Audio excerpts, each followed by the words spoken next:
తిరుమల శ్రీవారి భక్తులకు హిందూ సమాజానికి క్షమాపణలు చెప్పారు యాంకర్ శివజ్యోతి. తిరుమల శ్రీవారి ప్రసాదాన్ని కించపరిచేలా కామెంట్స్ చేసినందుకు ఆమెపై తిరుమల శ్రీవారి భక్తులతో పాటు హిందువుల ఆగ్రహం వ్యక్తం చేశారు. దీంతో ఎట్టకేలకు శివజ్యోతి స్పందించింది. శ్రీవారి ప్రసాదంపై నేను చేసిన వ్యాఖ్యలు తప్పేనని ఒప్పుకుంటూ ఓ వీడియో రిలీజ్ చేసింది. నన్ను క్షమించమని అందరినీ అడుగుతున్నాను. 10,000 రూపాయల క్యూ లైన్లో ఉన్నామనే ఉద్దేశంతో నేను రిచ్ అన్న మాట అన్నాను. నేను ప్రసాదం గురించి అన్నది ముమ్మాటికి తప్పే. దానికి నేను వివరణ ఇవ్వడం లేదు. క్షమాపణ మాత్రమే అడుగుతున్నానని శివజ్యోతి తెలిపింది.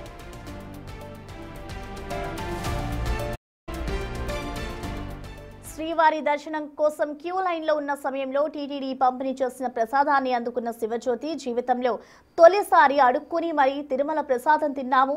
తిరుమలలో రిచెస్ట్ బిచ్చగాళ్ళం తామే, తిరుమలలో కాస్ట్లీ ప్రసాదం అడుక్కున్నాము అంటూ నవ్వుతూ వెటకారంగా మాట్లాడారు. అలా మాట్లాడడమే తప్పంటే ఈ వీడియోను ఆమె సోషల్ మీడియాలో పోస్ట్ చేశారు.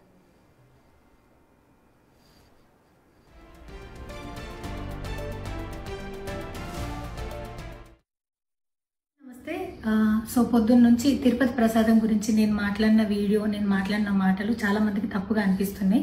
సో ఎక్స్ప్లెనేషన్ ఇచ్చే ముందే ఆ మాటలకు ఎవరన్నా హట్ అయి ఉంటే డెఫినెట్గా సారీ చెప్తున్నాను. అండ్ నన్ను రెగ్యులర్గా ఫాలో అయ్యేటోళ్ళకు నాకు వెంకటేశ్వర స్వామి ఎంత ఇష్టమో తెలుసు.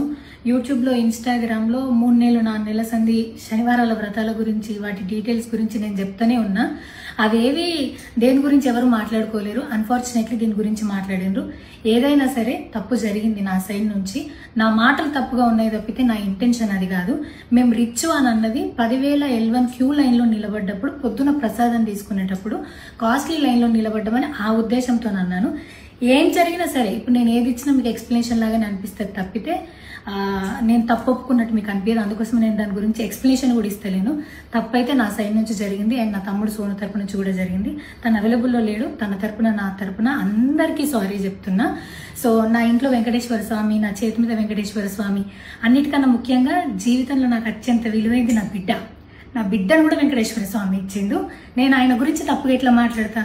అస్సలు ఆయన గురించి తప్పుగా మాట్లాడా. ఆయన గురించే కాదు, నన్ను రెగ్యులర్గా ఫాలో అయ్యేటోళ్లకు నేను అన్ని మతాల దేవులను మొక్కుతా, అందరి దేవులను మొక్కుతా. అందులో వెంకటేశ్వర స్వామి నా జీవితాన్ని మార్చేయండు. ఈ రోజు నేను అనుభవించే ఏది కూడా ఆయన దయలేకపోతే కాదు. అట్లాంటిది ఆయన గురించి నేను ఎందుకు మాట్లాడతా? అయినా సరే తెలుసో తెలకో పొరపాటు మాటలు అయితే నా నోటి నుంచి, మా తమ్ముడు నోటి నుంచి వచ్చినాయి. దానికి డెఫినెట్గా సారీ అడుగుతున్నా. ఇదేదో యూట్యూబ్ ఛానల్ ఏమంటారు వీడియోస్ పెట్టి కేసులు పెడతా అన్నందుకు కాదు, నాకు కూడా అనిపించింది అయ్యో అట్లా మాట్లాడి ఉండకూడదని, అందుకోసం పెడుతున్నాను తప్పితే ఇంకొక ఉద్దేశం అయితే ఏమీ లేదు. నేను మళ్ళొకసారి టీటీడీ మెంబర్స్కి అండ్ నా మాటల వల్ల హట్ అయిన ప్రతి ఒక్కరికి నేను నా తరపు నుంచి సారీ చెప్తున్నా. అండ్ ఇంకోసారి మళ్ళీ ఎప్పుడు రిపీట్ చేయను.